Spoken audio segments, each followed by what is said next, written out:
कंगाल पाकिस्तान का सियासी जाल, फिर सियाचिन का फेंका जाल, बातचीत की आड़ में हथियारों की खरीदारी, भारत को समझ रहा अनाड़ी, दोस्ती की आड़ में दगाबाजी की तैयारी, पाक की यही फितरत है सारी। मियां इमरान कहां गई तुम्हारी खुददारी, क्या बजान से सीखी है सारी मक्कारी।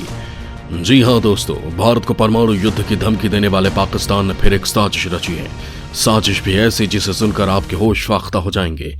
दरअसल मियां इमरान उनके अब्बा जान जिनपिंग मिलकर भारत के खिलाफ एक षड्यंत्र रच रहे हैं, जिसकी बाहरी दीवार पर उन्होंने दोस्ती का रंग चढ़ा दिया है, लेकिन अंदर साजिश का खाका तैयार कर रखा है। अरे मियां, शायद तुम भूल गए कि तुम्हारे सामने कौन खड़ा है।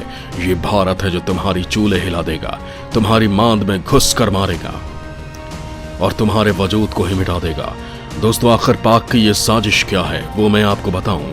इससे पहले मैं बता दूं कि भारत के खिलाफ साजिश रचने वाले पाकिस्तान की औकात आज दुनिया को पता चल गई है। दुनिया जान गई है कि पाकिस्तान फटेहाल है, उसकी जेब में एक दमड़ी नहीं है, वो पाई पाई को तरस रहा है। यहां तक कि उसके हालात बांग्लादेश से भी बदतर हो गए हैं।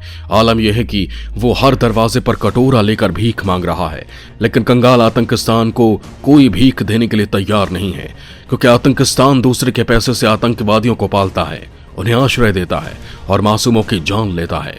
विश्व के मानचित्र पर कलंक बने पाकिस्तान की पोल खुद उसके नागरिक ही खोल रहे हैं।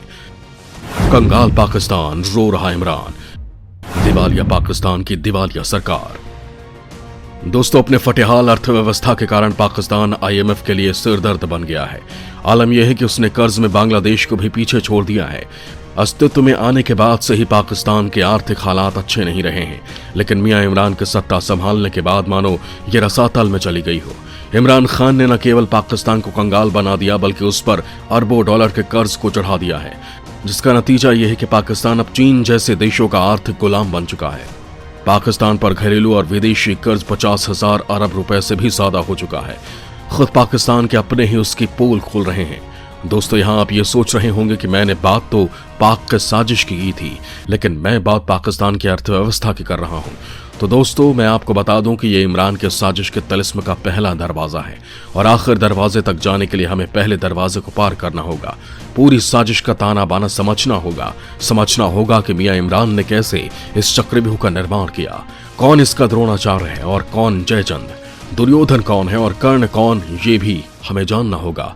तो चलिए पहले तिलिस्म का दरवाजा खोलते हैं। दोस्तों, जैसा कि मैं पाक के कंगाली की चर्चा कर रहा था, तो यहां मैं आपको बता दूं कि पाकिस्तान की इस इज्जत से पर्दा उठाने वाले हम और आप नहीं, बल्कि खुद पाकिस्तानी नागरिक हैं, जिन्होंने मियां इमरान और पाकिस्तान की तिजोरी दुनिया के सामने खोलकर रख दी है।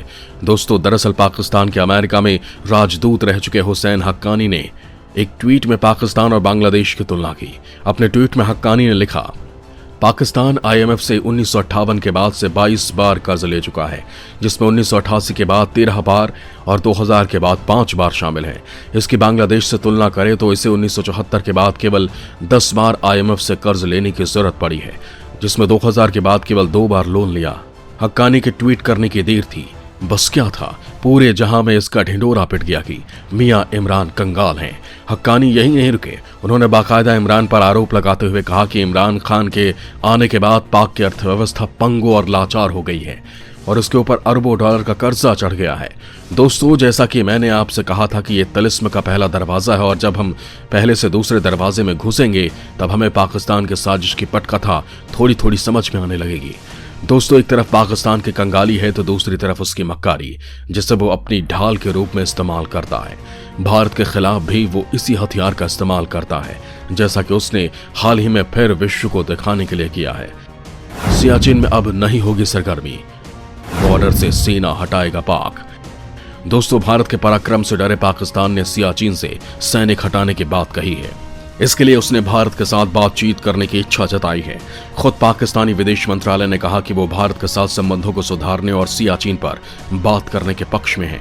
पाकिस्तान ने कहा कि पाकिस्तान भारत के साथ संबंध सुधारने और सार्थक रचनात्मक रिजल्ट देने वाले और लगातार बातचीत करने के लिए प्रतिबद्ध है, लेकिन बातचीत के लिए भारत को रचनात्मक माहौल बनाना होगा। तो सुना आपने, उल्टा चोर कोतवाल को डांटे। आतंकवाद और अशांति फैलाने वाला पाक हमें शांति का संदेश दे रहा है, लेकिन यह भारत हमें सब जानता है, तुम्हारी सारी साजिश पहचानता है। दरअसल पाकिस्तान का यह बयान ऐसे ही नहीं आया है। हमारे सेना प्रमुख जनरल नरवणे ने कहा था कि भारत सियाचिन ग्लेशियर से सेना हटाने के खिलाफ नहीं है, लेकिन शर्त यह है कि पाकिस्तान को एक्चुअल ग्राउंड पोजीशन लाइन को मानना होगा।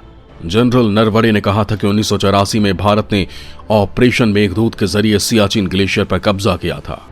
तब से लेकर अब तक बिना एक भी गोली चलाए अत्यधिक ठंड और कठिन इलाके के कारण 800 से अधिक भारतीय सैनिक वीर गति को प्राप्त हुए हैं। दोस्तों, यहां बता दूं कि सियाचिन को खाली करने के लिए भारत ने पहले भी कई बार कोशिश की है, लेकिन पाक के फितरत के चलते ये कदम आज तक अधर में अटका हुआ है। भारत के पूर्व विदेश सचिव श्याम सरन ने अपनी किताब में दावा किया था कि दोनों देश 1989, 1992 और 2006 में एक समझौते के करीब आ गए थे।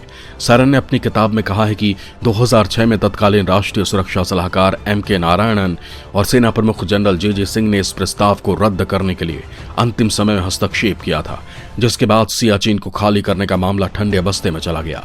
पाकिस्तान के पूर्व सेना प्रमुख जनरल अशफाक परवेज कयानी ने 2012 में सियाचिन में विनाशकारी हिमस्खलन के बाद भारत के साथ इस इलाके को खाली करने की आवाज उठाई थी। उस समय बर्फ खिसकने से पाकिस्तानी सेना के 124 सैनिक मारे गए थे, लेकिन पाक के फितरत के चलते आज तक इस पर अमल नहीं हो सका है। दोस्तों, मैं भी चाहता हूं कि सियाचिन बॉर्डर से हमारे जवानों को हटाया जाए, वहां शांति बहाली की जाए, लेकिन आपको याद होगा कि पाकिस्तान ने किस तरह करगिल युद्ध को ऐसे ही हालात में अंजाम दिया था। हमारी थोड़ी सी चूक ने न जाने कितने जवानों का बलिदान ले लिया था। लिहाजा हमें अगर ऐसा कुछ करना है तो दोस्तों, पाक के फितरत को देखते हुए इस दिशा में फूंक फूंक कर कदम उठाना चाहिए। ऐसा मैं क्यों कह रहा हूं, आपको तिलिस्म के तीसरे दरवाजे में समझाता हूं। पैसा नहीं, लेकिन हथियार चाहिए। दोस्ती की बात, लेकिन निगरानी की तैयारी। दोस्तों, एक तरफ पाक सियाचिन पर सैनिकों को हटाने की बात करता है, पैसे की कमी का भी रोना रोता है, तो वहीं दूसरी तरफ भारत के रक्षा डिफेंस को लेकर वो हमेशा चौकन्ना रहता है, उस पर निगरानी रखता है। खासकर भारत को मिलने वाले S-400 मिसाइल डिफेंस सिस्टम को लेकर पाकिस्तान अभी से अपनी रक्षा पंक्ति को मजबूत करने में जुट गया है। सारी साजिश की बू यहीं से आती है कि जो देश अपने नागरिकों को 2 जून की रोटी मुहैया नहीं करा पा रहा है, कर्ज के बोझ से दबा है, वो अपनी रक्षा प्रणाली को बेहतर कर रहा है। आखिर इसके पीछे उसका मकसद क्या है? हमें ये जानकर आश्चर्य होगा कि पाक भारत की निगरानी के लिए चीन के साथ साथ तुर्की से भी रक्षा उपकरण खरीद रहा है, खासकर स्टील्थ ड्रोन्स। पाकिस्तान ने अपने जखीरे में ड्रोन्स का खासा इजाफा किया है, जिसका इस्तेमाल वो भारत के खिलाफ करता है। हाल ही में पंजाब में भारत की निगरानी करते ड्रोन्स को हमारी सेना ने मार गिराया है। इसके बाद भी पाकिस्तान की ये नापाक साजिश जारी है। जहां तक बात है भारत को मिलने वाले S-400 डिफेंस सिस्टम की, तो बता दूं कि भारत को ये ब्रह्मास्त्र रूस से मिल रहा है। इसका नाम सुनकर ही दुश्मन के पसीने छूट जा रहे हैं और वो डर से थर-थर कांपने लग रहा है, चाहे वह पाकिस्तान हो या चीन। दोस्तों, भारतीय बेड़े में इसके शामिल होने के बाद हमारी ताकत कई गुना बढ़ जाएगी। ये मिसाइल जमीन से हवा में मार करती है, जिससे भारत की मारक क्षमता और मजबूत हो जाएगी। S-400 में सुपरसोनिक और हाइपरसोनिक मिसाइलें होती हैं, जो टारगेट को भेदने में माहिर हैं। S-400 को दुनिया के सबसे आधुनिक हथियारों में गिना जाता है। ये मिसाइल दुश्मन के लड़ाकू विमानों, ड्रोन मिसाइलों और यहां तक कि छिपे हुए विमानों को भी मारने में सक्षम है। इसकी मदद से रडार में पकड़ में न आने वाले विमानों को भी मार गिराया जा सकता है। S-400 डिफेंस सिस्टम की संभावित आक्रामक क्षमता इसकी असल ताकत को दिखाती है। ये दुश्मन देश के अपने हवाई क्षेत्र के इस्तेमाल को प्रतिबंधित कर देता है। वहीं पाकिस्तान के सीमा पर इस सिस्टम को तैयार करने का फायदा यह है कि भारत के साथ इसकी लंबी सीमा है। ऐसे में S-400 देश के अधिकांश हिस्से को कवर करेगा। पाकिस्तान के पास भी कुछ इसी से मिलता जुलता सिस्टम है। इसे HQ-9B surface to air missile system के तौर पर जाना जाता है। पाकिस्तान ने पिछले साल अक्टूबर में इसके एक अन्य वर्जन HQ-9P को सेना में शामिल किया। HQ-9P एक एकीकृत वायु और मिसाइल डिफेंस सिस्टम के हिस्से के रूप में काम करने में सक्षम है। इस सिस्टम की रेंज 100 किलोमीटर है। हालांकि माना जाता है कि इसकी रेंज सिर्फ और सिर्फ एयरक्राफ्ट पर भी लागू होती है। दोस्तों, अब आपको समझ में आ गया होगा कि कैसे पाक एक तरफ दोस्ती की बात करता है तो दूसरी तरफ हमारी सेना की निगरानी के लिए दूसरे मुल्कों से हथियार खरीदता है, वो भी तब जब वो कंगाली के दौर से गुजर रहा है। लेकिन वो ये भूल रहा है कि उसका पाला PM मोदी से पड़ा है, जिसने उसे धूल चटा दी है और उसको उसके घर में घुसकर मारा है। अगर फिर पाकिस्तान भारत के खिलाफ किसी साजिश को अंजाम देने की तैयारी कर रहा है तो इस बार भी उसे मुंह की खानी पड़ेगी, क्योंकि उसकी हर साजिश का जवाब देने के लिए भारतीय सेना के वीर सपूत और हमारे यशस्वी PM मोदी खड़े हैं, जो पाक के चाल चलने से पहले ही उसे शह और मात दे देते हैं। तभी तो जब से PM मोदी ने भारत की सत्ता संभाली है, पाक अपनी दुम दबा कर बैठा है। दोस्तों, ऐसा नहीं है कि पीएम मोदी ने पाक से रिश्ते सुधारने की कोशिश नहीं की थी, लेकिन पाक को शायद पीएम मोदी का ये रूप रास नहीं आया, तभी तो उसने सोए हुए शेर को जगाने की गलती कर दी, जिसका खामियाजा वो आज तक भुगत रहा है। आपको हमारा ये वीडियो कैसा लगा कमेंट बॉक्स में हमें जरूर बताएं। जय हिंद, जय भारत।